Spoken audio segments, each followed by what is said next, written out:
Hello yours, ఇప్పుడు సంక్రాంతికి ఊరెళ్తున్నామండి. దానికోసం అనేది బ్యాగ్ అంతా సర్దుకున్నాను. తర్వాత వచ్చేసి ట్రైన్‌లోకి ఫుడ్ కూడా రెడీ చేసుకుంటున్నానండి. ఫుడ్ వచ్చేసి పన్నీర్ కర్రీ, అలాగే ప్లెయిన్ బిర్యానీ అనేది వండుకుంటున్నాను. అందులో కూడా చపాతీ చేసుకుంటున్నానండి, మార్నింగ్ కూడా ఉంటుందని.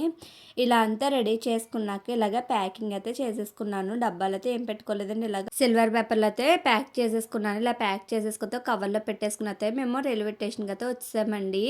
రైల్వే స్టేషన్‌కి వచ్చాక ఇలా చూడండి, ఈళ్ళు గత్తరి హ్యాండ్ బ్యాగ్స్ అవి వేసుకుని అయితే గత్తర గత్తర చేసి పడేశారు. మేము సంక్రాంతి ఒక్కదాని గురించి ఏమి వెళ్ళట్లేదండి. మా డాడీకి కూడా ఆపరేషన్ అనేది జరిగింది. అందుకు కొంచెం చూడడానికి, అలాగే హాలిడేస్ వచ్చినాయి కదండీ పిల్లలకి, ఆయన చూడడానికి ఉంటుంది. అలాగే పిల్లలకి కూడా ఉన్నట్టు ఉంటది కాబట్టి మేము ముగ్గురేమో బయలుదేరుతున్నాము. మా హస్బెండ్ అయితే రావట్లేదండి. మాకైతే సన్ ఆఫ్ ఇచ్చారు. ట్రైన్ అయితే బయలుదేరిపోయింది. ట్రైన్ బయలుదేరిపోయాక ఇంటికైతే వచ్చామండి. ఇంటికి వచ్చాక చూడండి, మా అత్తయ్య వాళ్ళ ఇంటికి వచ్చాము మేము. ఆ అత్తయ్య వాళ్ళ ఇంటికాడ ఇలాగా సామాన్లతో ఆడుకుంటా మట్టితో ఆడుకుంటున్నారండి. బయట అయితే ఫ్లవర్స్ అయితే ఇలా ఉన్నాయండి. చూస్తున్నారు కదా, ఇక్కడ అంతా గులాబీ మొక్కలు ఉన్నాయి.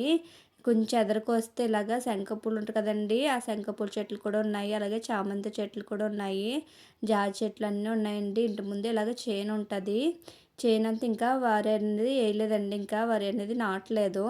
ఇక్కడంతా ఇలాగ ఓపెన్ ప్లేస్ ఉంటుంది. తర్వాత వచ్చేసి మా కోసం మామయ్య గారు అనేది మిల్ మేకర్ పకోడీ తెచ్చారండి బయట నుంచి. ఇవి నచ్చితే సబ్స్క్రైబ్ చేసి ఫర్ వాచింగ్.